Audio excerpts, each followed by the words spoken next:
అంత గవర్నమెంట్ ఇష్టమే. మరి ఇన్ని చేయగలుగుతున్నప్పుడు, ఇన్ని పవర్స్ మీ దగ్గర ఉన్నప్పుడు 1,00,000 కోట్లు మింగినోడు క్షమాపణ చెప్పి వదిలేయాలని ఎట్లా అంటారు సార్? అంత అంత ఈ నోట్ల నుంచి వెళ్ళి దాని తలక ఎట్లా వస్తుంది చెప్పుండ్రి? నేను అడుగుతా ఉన్నా నిజంగా. 1,00,000 కోట్లు మింగినోడిని ఎవడైనా క్షమాపణ చెప్పి పో అంటాడా? సిగ్గున్నాడు ఎవడైనా అంటాడా? పోని ఎవడైనా సిగ్గు తప్పినాడు బయట ఎవడన్నా అంటాడా అని అనుకుందాం.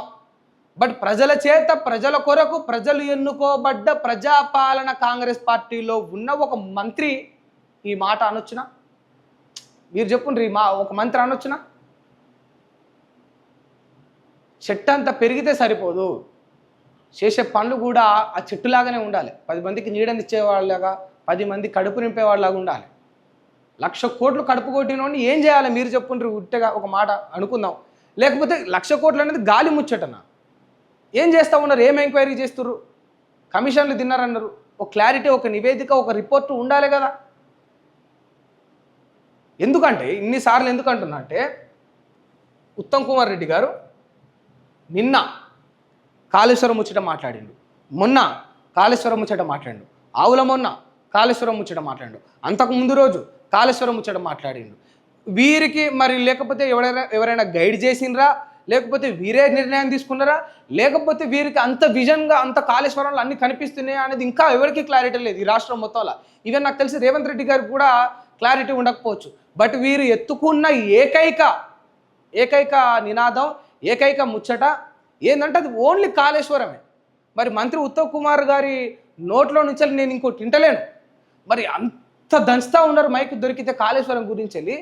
రిజల్ట్ ఎక్కడ? Where is result? నేను కూడా చెప్తాను, ఉట్టిగానే కూర్చొని 70 ఏళ్ళ కాంగ్రెస్ పాలనలో మొత్తం 70 లక్షల స్కామ్ జరిగిందంట. ఉట్టిగానే అంట.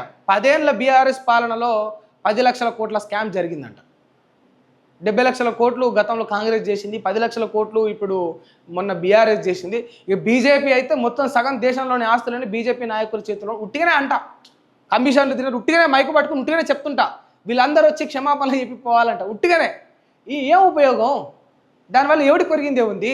ఓ నివేదిక, ఒక రిపోర్టు, క్లారిటీ, ఒక సాక్ష్యం, ఒక చట్టం, ఒక సెక్షను, ఒక సంబంధిత అధికారి, ఒక కోర్టు, ఇవన్నీ కూడా స్టెప్ బై స్టెప్ నడుచుకుంటా పోతూ ఉంటే జనాలకు కూడా ఈ సార్ చెప్పేది నిజమైన వరకు ఇవన్నీ జరుగుతూ ఉంటుంది. రోజు ఈయన చెప్పే ముచ్చటే తప్ప కొత్తది ఏముందో చెప్పుండ్రి. ఇవాళ మనం అన్ని విషయాలు మాట్లాడుకుందాం. రోజు ఈ సార్ చెప్పే ముచ్చటే తప్ప కొత్తగా ఏం జరుగుతుంది కాళేశ్వరం విషయంలో? గదే బ్యారేజీలు, గదే సుందిల్లా, గదే ముచ్చట, గదే నిర్మాణంలో అవకతవకలు, గదే కమిషన్లు తిన్నాడు, గిదే 1,00,000 కోట్లు.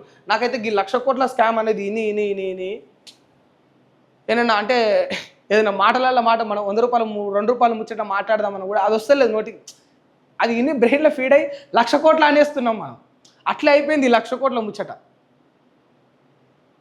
1,00,000 కోట్లు తిన్నాక కూడా అంటే వీరన్నట్టే అనుకుంటే ఏడాదిన్నర కూడా వీళ్ళు ఇంకా 1,00,000 కోట్ల మాటే తప్ప రిజల్ట్ లేదు.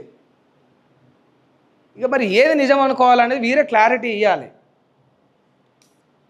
ఇక మైక్ ఉంది, నోరు ఉంది, అధికారం ఉందని ఒకటే పాడిందే పాట పాడుతుంటే మనకు నచ్చిన పాట కూడా అంటే ఈ ప్రపంచంలోనే ది బెస్ట్ సాంగ్ అని మనం అనుకుంటాం కదా, ఆ పాట కూడా మనకు ఒక 4 సార్లు వింటే 5ఓసారి వినబుద్ధి కాదు.